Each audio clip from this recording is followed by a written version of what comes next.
राष्ट्रस्व स्वः नारी अस्ति, विमेन इज़ आवर टुमारो। जब हमारे समाज का 50% हिस्सा महिलाएं हैं तो समाज के नेतृत्व में 50% की भागीदारी भी उनकी होनी चाहिए। ये आंकड़ा एक आशावादी आंकड़ा न बन के रह जाए और समाज का एक बहुत बड़ा हिस्सा समान अवसर से न वंचित रह जाए। पर पिछले कुछ वर्षों से इस मानसिकता में काफ़ी बदलाव आया है। खेतों खलिहानों से लेके लड़ाकू विमानों के पायलट के रोल तक, राजनीति की गलियारों के नेतृत्व से लेके राष्ट्रीय अंतर्राष्ट्रीय मंच पर सर्वोत्तम पदों पर आसीन है महिलाएं, प्रगतिशील है और अपना महत्वपूर्ण योगदान निभा रही हैं महिलाएं। जब उनके समाज में इतनी बढ़ चढ़ के हिस्सेदारी है तो उन्हें अपने सेहत का भी ध्यान रखना चाहिए। 8 मार्च को अंतर्राष्ट्रीय महिला दिवस मनाते हैं। इस उपलक्ष्य पर शोबे इंडिया एक हेल्थ वीडियो प्रस्तुत कर रहा है। नमस्कार, आज हमारे साथ हैं 21 वर्ष के अनुभवी होम्योपैथिक चिकित्सक और state homeopathic medical college Aligarh के associate professor doctor Mona Gupta. Doctor, आपका स्वागत है हमारे शो पे। डॉक्टर, हमें पता है कि 8th March is celebrated as International Women's Day. So our questions will be more on women's health and its associated diseases. तो आप हमें ये बताइए, महिलाओं में कई तरह के हार्मोनल चेंजेस होते हैं, तो उनके एसोसिएटेड डिजीज़ेस और होम्योपैथी कितनी कारगर है उसमें, उसके बारे में हमें बताइए। अर्चना जी, जैसे कि आपने बोला, हम वुमेंस डे के लिए आज यहाँ पर बैठे हैं, तो हमारे परिवार, हमारे समाज के लिए महिलाओं का बहुत बड़ा योगदान है। तो जितना बड़ा योगदान वो अपने परिवार और समाज के लिए देती हैं, हमको लगता है उतना ही ज़्यादा ध्यान उनको अपने स्वास्थ्य के लिए भी देना चाहिए। आजकल हम लोग जितने स्ट्रेस वाली, भागदौड़ वाली ज़िंदगी में जी रहे हैं, इससे हमारे हार्मोन्स जो हैं वो बहुत ज़्यादा डिस्टर्ब हो रहे हैं। तो आजकल फीमेल्स जो प्रॉब्लम है वो हार्मोनल चेंजेस की वजह से बहुत ज़्यादा चीज़ें उनमें डेवलप हो रही हैं। उनमें से जो कुछ कॉमन हार्मोनल प्रॉब्लम फीमेल्स में हो रही हैं, एक तो एमेनोरिया हो रहा है उनमें, मतलब पहले जो हम कहते थे मीनोपॉज 45-50 इयर्स के आसपास होता है, आजकल बिकॉज ऑफ स्ट्रेस फीमेल्स में बहुत जल्दी उनमें मीनोपॉज हो जाता है। कुछ में अराउंड 35 हो रहा है, कुछ में 32 के आसपास ही मीनोपॉज हो जा रहा है। एक तो ये बहुत कॉमन प्रॉब्लम हो रही है। सेकेंड हो रही है जो इरेगुलर मेंस्ट्रुअल जो उनका साइकिल हो गया है, जो एक प्रॉब्लम होती है जिसमें हेवी फ्लो होने लगता है, उसको अमीनोरेजिया कहते हैं। तो ये फीमेल्स में बिकॉज ऑफ उनकी लाइफस्टाइल है, उनका डाइट हैबिट इतना जंक फूड हो गया है, वो प्रॉपर न्यूट्रिशन नहीं ले रही हैं, इसकी वजह से ये फैक्टर्स भी रिलेटेड हैं। तो इससे मीनोरेजिया की प्रॉब्लम बहुत ज़्यादा हो रही है, जो कि मीनोपॉज के टाइम में बहुत कॉमन है। इसके अलावा डिस्मेनोरिया एक प्रॉब्लम होती है, जिसमें फर्स्ट 2 डेज़ या 3 डेज़ बहुत सीवियर पेन होता है, जो बहुत पेनफुल पीरियड्स होते हैं, उसको हम डिस्मेनोरिया कहते हैं। तो ये एक प्रॉब्लम भी एक फीमेल्स में है जो हार्मोन से रिलेटेड होती हैं। और इन सब के अलावा जो और चीज़ें जो आजकल मॉडर्न लाइफ में डेवलप हो रही हैं, वो एक PCOD की प्रॉब्लम है, जो पॉलीसिस्टिक ओवेरियन डिजीज़ हो रही है। उसमें क्या होता है कि बहुत सारे हार्मोनल चेंजेस की वजह से फीमेल्स में बहुत सारी चीज़ें डेवलप हो रही है, जैसे उनमें इरेगुलर हेयर ग्रोथ, इरेगुलर उनके पीरियड्स होने लगते हैं, एबनॉर्मल हेयर ग्रोथ, उनके चिन एरिया में एबनॉर्मल हेयर ग्रोथ होने लगते हैं, वेट गेन होने लगता है, ओबेसिटी। क्योंकि आजकल ये जो PCOD है, ये ओल्ड एज में या मिडिल एज में नहीं है, आजकल ये प्रैक्टिकली बच्चों में बहुत मिल रही है, जो 14 to 18 ईयर्स के बच्चे हैं, क्योंकि उनका इतना ज़्यादा जंक फूड की तरफ उनका हो गया है कि वो PCOD मैदा वगैरह या जंक फूड खाने से बहुत ज़्यादा हो रही। तो आजकल जो हमारे पास बच्चे आते हैं 14 to 18 ईयर्स के बीच में, उनमें PCOD की प्रॉब्लम बहुत ज़्यादा हो रही है। उससे क्या हो रहा है, बच्चों में वेट गेन हो रहा है, ओबेसिटी हो रही है, और फिर ओबेसिटी की वजह से ये रेसिप्रोकल ओबेसिटी हो रही है, तो PCOD की चीज़ें बढ़ रही हैं। PCOD हो रहा है तो उससे ओबेसिटी बढ़ रही है।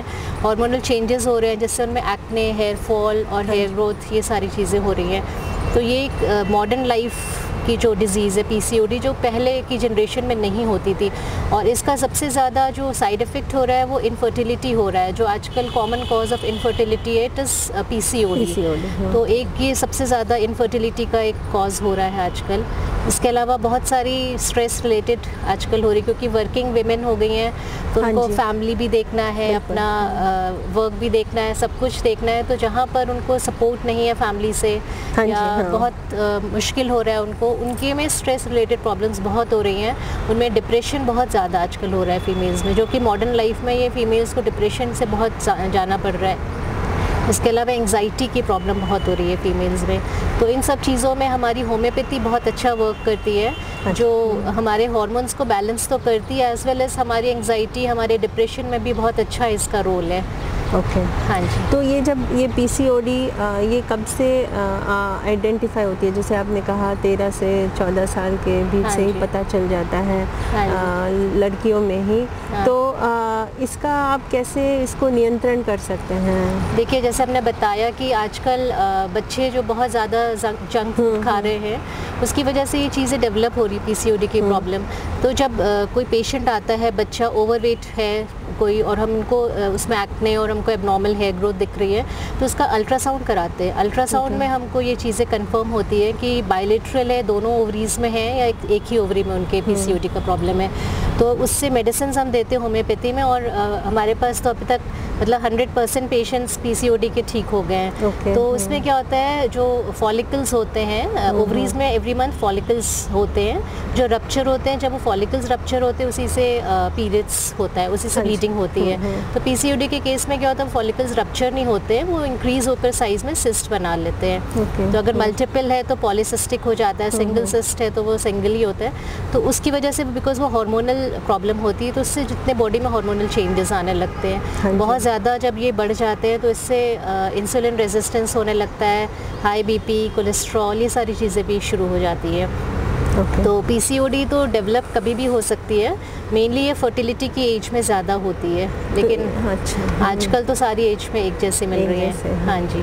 और होम्योपैथी कारगर है, इसका आप कहाँ तक सहमत है इस वाक्य को लेके कि it should be the preferred choice of treatment for women's diseases, and it should not be the only treatment but also a preferred choice of treatment for women's diseases? Homeopathy is very safe for female diseases, especially hormonal changes. For hormonal changes, for menopausal, there are so many menopausal symptoms like anxiety, depression, और उस समय irregular bleeding होने लगती है, बहुत heavy flow होने लगता है बहुत ज़्यादा, तो उसमें पेशेंट्स को एनीमिक स्टेट में पहुंच जाता है वो सारा। फिर mood changes, mood swing, irritability, ये सारी चीज़ें जो मीनोपॉजल सिम्टम्स है उसमें भी बहुत रिलीफ मिलता है। तो होम्योपैथी बहुत ज़्यादा हेल्प करती है बॉडी का।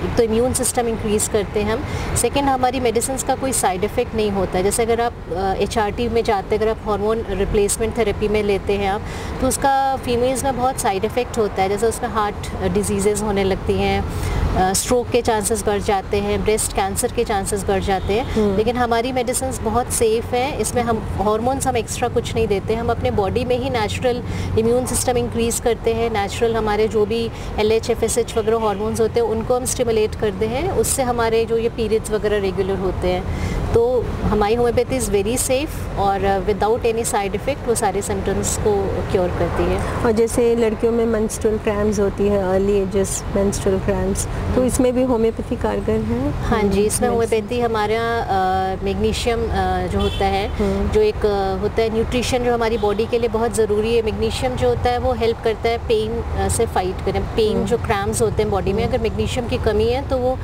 पेन्स ज़्यादा हमको फील होते हैं। तो हमारे यहाँ पेंटार्कन्स हैं काफ़ी शोबे में, जो मैकफॉस पेंटार्कन है, ये काफ़ी हेल्प करता है। जो भी पेन्स होते हैं डिस्मेनोरिया वाली कंडीशन में बहुत हेल्प करता है ये। तो ये हम कहेंगे हर फीमेल को अपने घर में रखना चाहिए, क्योंकि हाँ, कुछ ऐसी दवाइयों के नाम भी डॉक्टर साहब आप बताइए जो नियमित रूप से हम फीमेल्स रख सकते हैं। हाँ जी, जैसे एक हमने आपको बताया मैकफॉस पेंटार्कन से, इसके अलावा एग्नस कास्टस है जो प्री मेंस्ट्रुअल सिंड्रोम होता है। पीरियड से पहले सारी फीमेल्स को कुछ ना कुछ चीज़ें बियर करनी पड़ती है। जैसे किसी को बहुत गुस्सा आने लगता है, कोई बहुत इरिटेबल हो जाता है, किसी का ब्लोटिंग हो जाती है, किसी के पेट में क्रैम्प्स होते हैं, और मूड स्विंग्स होने लगते हैं, तो इन सब चीज़ों में एग्नेस कास्टस बहुत हेल्प करती है। तो ये सब फीमेल्स को रखनी चाहिए अपने घर में। इसके अलावा मैकफॉस पेंटार्कन आपको बताया हमने। हाँ जी, हाँ। इसके अलावा एक हर्टोन होता है जो जितनी भी जनरल फीमेल प्रॉब्लम्स है, मीनोपॉजल प्रॉब्लम्स हैं या उनका ओवेरियन सिस्ट है, यूट्राइन फाइब्रॉइड है, जो भी जनरल चीज़ें होती हैं उसमें हर्टोन बहुत इफ़ेक्टिव है। हर्टोन हम कब से दे सकते हैं, कौन से एज के? मतलब मेनली तो फीमेल्स जब मीनोपॉजल टाइम में भी हम ले सकते हैं और वैसे भी ले सकते हैं इसको। कोई भी सिस्ट है, फाइब्रॉइड है, फीटल एडिमा हो रहा है, लॉस ऑफ एपेटाइट है, लॉस ऑफ स्लीप है, उस स्टेज में हम ले सकते हैं। इसके अलावा बहुत अगर हेवी फ्लो है, मीनोरेजिया की कंडीशन है जो कि मीनोपॉज में बहुत ज़्यादा कॉमन है, तो मीनोपॉज में irregular bleeding as well as very heavy flow, ये एक चीज़ है जो सारी फीमेल्स ज़्यादातर सफ़र करती ही हैं। उसमें ये जो है मिलीफोलियम पेंटार्कन है, ये बहुत हेल्प करता है। ये पीरियड्स का जो इरेगुलर और हेवी फ्लो है उसको ये कंट्रोल में रखता है। इसके अलावा जो है मीनोपॉजल सिम्टम्स जो होते हैं, मूड स्विंग्स है, इरिटेबिलिटी है, गुस्सा आना है, इरेगुलर फ्लो है और ब्रेस्ट टेंडरनेस है, इन सब में क्लेमेक्टोलिन है वो बहुत हेल्प करता है। तो ये सारी मेडिसिन हैं जो हमें अपने साथ घर पे रखनी चाहिए। और डॉक्टर, ये होम्योपैथी क्या हम डायबिटिक पेशेंट्स को भी दे सकते हैं? मतलब डायबिटीज़ के लिए होम्योपैथी बिल्कुल सेफ़ है। अगर किसी को ऐसा लगता है तो वो बिल्कुल गलत धारणा है। प्लस डायबिटीज़ जो है वो एक मेटाबॉलिक डिसऑर्डर है साथ में, तो उसमें हम मेडिसिन के साथ साथ अपना वॉक हमको ज़रूरी है रखना, प्लस हमको अपना लाइफस्टाइल हेल्दी रखना ज़रूरी है। डाइट कंट्रोल तो है, बट हमें वॉक एंड स्ट्रेस बहुत ज़रूरी है उसमें अपना कंट्रोल रखना। कुछ एडवाइस दीजिए डॉक्टर, जो आजकल की भाग दौड़ भरी ज़िंदगी में महिलाएं बहुत कुछ बैलेंसिंग एक्ट करती है, घर को भी संभालना, दफ्तर के काम का प्रेशर, तो इस सब को बैलेंस करके एक स्वस्थ लाइफ कैसे जिया जाए और होम्योपैथी इसमें कितना रोल निभा सकते हैं? ये आपने बहुत अच्छा क्वेश्चन किया है। देखिए, एक बीइंग अ वर्किंग फीमेल ये चीज़ हमें भी समझ में आती है। तो बहुत सारी प्रॉब्लम्स हैं। एक तो जैसे ऑस्टियोआर्थराइटिस है, ऑस्टियोपोरोसिस है, जो फीमेल्स में बहुत कॉमन है because of lack of calcium. तो फीमेल को अगर फीमेल हेल्दी रहेगी घर की, तो ही वो घर और बाहर दोनों चीज़ें मैनेज कर सकती हैं। तो फीमेल्स को अपना ध्यान रखना बहुत ज़रूरी है। उनको प्रॉपर कैल्शियम डाइट लेनी चाहिए। बहुत ज़्यादा स्ट्रेस तो सभी को रहता है, बट अपने स्ट्रेस को कम करने के लिए हम फीमेल्स को कहेंगे कि अपने लिए दिन भर में हाफ एन आवर निकालें, बहुत ज़रूरी है। हम बच्चों को टाइम देते हैं, हस्बैंड को, इन लॉज को, फैमिली को, अपने वर्क पे सब जगह ध्यान देते, लेकिन हम लोग अपने लिए नहीं टाइम निकालते। तो हम ये कहेंगे कि जो भी आपकी हॉबीज़ हैं, गार्डनिंग, आपकी डांस, म्यूज़िक, आपको घूमने का शौक़ है, कुकिंग का शौक़ है, जो आपके शौक़ है, अपने शौक़ के लिए आधी घंटा ज़रूर निकालें। बिकॉज़ अगर आप अपने लिए दिन भर में आधी घंटा अपने लिए निकाल रहे हैं, तो उससे आपको एक बहुत पॉजिटिव एनर्जी मिलेगी कि हमने अपने लिए दिन भर में कुछ किया है। वो जो पॉजिटिविटी है आपको, वो बाकी नेक्स्ट डे के लिए आपको बहुत फ्रेश आप उससे फील करेंगे और आपको वो जो डिप्रेशन जैसी चीज़ नहीं होगी। आपको ये लगेगा कि हमने भी 24 घंटे में आधी घंटा अपने लिए जिया है। नहीं तो क्या होता है, हमारे पास जो मीनोपॉजल फीमेल्स आती हैं उनके साथ बहुत बड़ा ये प्रॉब्लम होता है कि डॉक्टर हमने पूरी ज़िंदगी अपने इन लॉज की सेवा में, अपने बच्चों को बड़ा करने में, अपने हस्बैंड के लिए, अपने घर के लिए पूरी ज़िंदगी निकाल दी, और अब जब हम बुढ़े होना शुरू हुए तब ध्यान आ रहा है कि हमारे को अपने लिए कुछ किया ही नहीं। तो हम यही कहेंगे और अपने स्वास्थ्य के प्रति लापरवाह हैं। तो अपने लिए जिए, अपना स्वास्थ्य का ध्यान रखें, न्यूट्रिशियस हेल्दी डाइट लें। और आजकल मॉडर्न उसमें स्ट्रेस की वजह से कैंसर बहुत ज़्यादा फैल रहा है। तो जितने भी टेस्ट हैं, हम फीमेल्स को ये बोलना चाहेंगे कि जितने भी मैमोग्राफी है, पैप्समियर है, अल्ट्रासाउंड है, रूटीन ब्लड चेकअप्स है, ये सब आप लोग रूटीन में कराते रहें, क्योंकि सभी एजुकेटेड हैं और सभी सिटीज़ में फैसिलिटीज़ रहती हैं। तो होम्योपैथिक मेडिसिन तो अपनी जगह है ही, वो तो बहुत अच्छी हैं, लेकिन साथ साथ में हमको अपने हेल्थ के लिए अवेयर रहना बहुत ज़रूरी है। तो रूटीन चेकअप्स कराते रहें सारी फीमेल्स, और जिससे कि कुछ भी प्रॉब्लम हो तो इनिशियल स्टेज में ही वो डिटेक्ट हो जाए। अपने लिए टाइम निकालिए, अपना हेल्दी डाइट लीजिए, और तभी आप खुश रहेंगे, आप स्वस्थ रहेंगे, तभी आप अपने परिवार, अपने समाज को देख पाएंगे। बिल्कुल सही। Thank you doctor, thank you for your wonderful words, and we hope that our viewers also have a good time listening to your inputs to us. Thank you so much. हम आशा करते हैं कि ये हेल्थ कार्यक्रम हमारे दर्शकगण के लिए काफ़ी लाभदायक होगा। आपके अच्छे स्वास्थ्य की मनोकामना करते हुए आपसे विदा लेते हैं। नमस्कार।